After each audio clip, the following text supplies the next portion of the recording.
Hi, I'm Andy Joels. Welcome back to Video Credit Score, and today's question has to do with installment loans and credit scores. And the question is, how do installment loans impact your credit score? Well, the first question is, what's an installment loan? Well, an installment loan is a loan that has a fixed balance that you're making installment payments against that loan.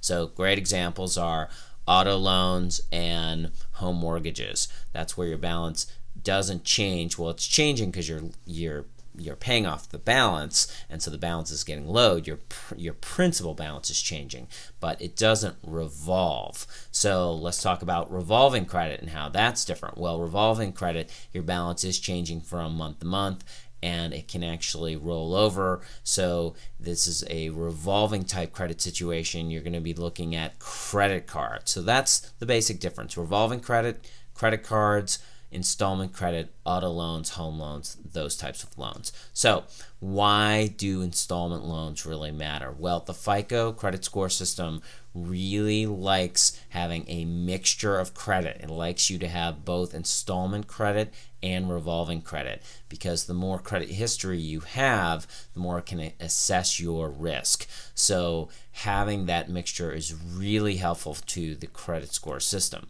What's even better is if you actually have an installment loan that's been paid off. So I've got this situation. I've got a car loan that I had from years ago that I paid off, and that's on my credit file, and it shows that I've got this great history that I had a 4-year loan and then I paid it off in full. So one thing you can do is that if you're looking to buy an auto right now, you may want to consider getting a shorter term on that loan. If you can afford it, get a 3-year instead of a 4-year. Why? Well, your credit score will thank you a year earlier, in that you'll have that extra year where you'll have that history of a fully paid off auto loan, paid in full, paid on time.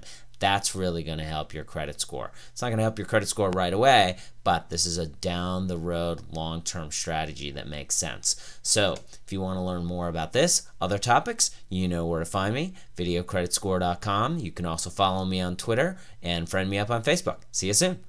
Remember, everyone's situation is different. Be sure to contact a financial advisor or a credit counseling professional before making important financial decisions. This video broadcast is for educational purposes and not a substitute for receiving personalized professional advice.